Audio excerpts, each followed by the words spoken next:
का game over कर दिया, तुम्हारा पूरा सेट तबाह हो गया और तुम्हें सीधे लॉबी में भेज दिया गया। अब तुम दोबारा जिंदा हुए हो और उस हार से बचने के लिए साए में छिपकर रहने का रास्ता अपना रहे हो। लेकिन कहानी में ट्विस्ट आता है। फीमेल लीड गुजीवेर वक्त से बहुत पहले ही सौ कबीले के बुजुर्गों के साथ तुम्हारे दरवाजे पर आ खड़ी होती है। वो कहती है, बड़े भाई ओशन, मैंने ये सुप्रीम बोन खास आपके लिए अपने शरीर से खुद निकाली है। इस लड़की के पागलपन भरे तेवर देखकर तुम पूरी तरह हैरान हो जाते हो और सोचने लगते हो कि कहीं इसने गलत हीरो को तो नहीं चुन लिया। लेकिन तुम्हें अंदाजा नहीं है कि जीवेर को अपनी पिछली जिंदगी की यादें पहले ही वापस मिल चुकी हैं और उसने खुद को ठीक उसी टाइमलाइन में पहुंचाया है जहां तुम सबसे कमजोर थे। ये सोचते हुए कि कैसे उसने पिछली बार तुम्हें पूरी तरह मिटा दिया था, वो अब अपनी गलतियों को सुधारने के लिए इस रिडेम्पशन मिशन पर पूरी जी जान से जुट गई है। इसलिए उसने सीधे अपनी सुप्रीम बोन बाहर निकाली और तुम्हें दे दी ताकि तुम अपनी लेवल लिमिट को तोड़ सको। ये सब उसने इसलिए किया ताकि वो दूसरी लड़कियों के आने से पहले ही तुम्हारी जिंदगी में अपनी जगह पक्की कर सके। पूरे हॉल में सन्नाटा छा गया। जो लोग लड़ने के लिए तैयार थे वे अब मुंह फाड़े देख रहे हैं। लिंजियान पीछे खड़ा लगातार चिल्लाए जा रहा है। तुम वहां एकदम शांत और गंभीर दिखने का नाटक कर रहे हो, लेकिन अंदर ही अंदर तुम्हारा दिमाग पूरी तरह सुन हो चुका है। तुम चीज को स्कैन करने के लिए अपनी खास हेवी पीपल्स एक्टिवेट करते हो और हां, ये 100% असली सुप्रीम बोन है, इसमें कोई शक नहीं और ये निश्चित रूप से कोई जाल नहीं है। लेकिन भाई असल में यहाँ चल क्या रहा है? क्या ये सच में वही सुप्रीम फीमेल लीड है जो कभी लिन ओशन को कचरा समझती थी और आखिरकार जिसने उसका पूरा करियर खत्म कर दिया था? तभी एक नोटिफिकेशन की आवाज आती है। सिर्फ तुम्हें अपने दिमाग में पिंग सुनाई देता है, बधाई हो होस्ट, शर्तें पूरी हुई, डेस्टिन्ड आर्क विलन सिस्टम सफलतापूर्वक लॉक हो गया है, आसपास के माहौल को स्कैन कर लिया गया है, खास क्वेस्ट शुरू हो चुका है, आपके सामने विकल्प है, इसे ठुकरा दीजिए और टॉप टियर लेजेंडरी गियर पाइए। ये बकवास सिस्टम सच में तुम्हें एक सीधा साधा कमजोर लड़का बनने पर मजबूर करने की कोशिश कर रहा है।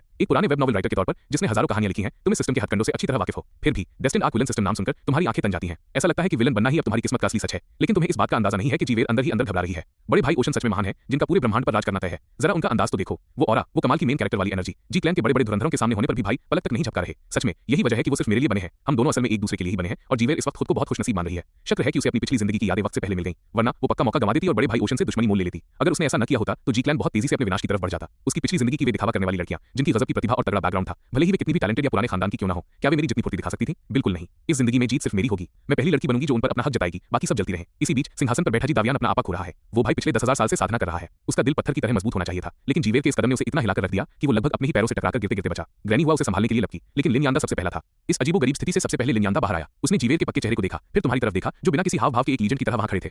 और भाई वो अंदर ही अंदर बेहद खुश हो रहा था। वो तुम्हें ऐसे देख रहा था जैसे कह रहा हो, वाह ये मेरा लड़का है, बहुत बढ़िया बच्चे। कोई ताज्जुब नहीं कि तुम पहले उस सुप्रीम बोन को चुराना नहीं चाहते थे। पता चला कि लड़की तो खुद ही इसे थाल में सजाकर देने वाली थी। ये मेरा शेर है, इसके अंदर भी वही सिग्मा एनर्जी है जो कभी मेरे अंदर हुआ करती थी। लिन क्लैन के बाकी पूर्वजों को भी आखिरकार बात समझ में आने लगी और वे तुम्हें ऐसे देखने लगे जैसे तुम ही असली उस्ताद हो। लेकिन जी क्लैन के पूर्वजों के चेहरे शर्म से लाल हो चुके थे। वे छिपने के लिए कोई कोना ढूंढ रहे थे। उनकी छोटी राजकुमारी, जिसे वे सोने की तरह संभाल कर रखते थे, यहाँ दो कबीलों के सामने खड़ी होकर अपने कबीले का खजाना ऐसे सौंप रही थी जैसे वह कुछ भी न हो। जी क्लैन की इज्जत पूरी तरह मिट्टी में मिल चुकी थी।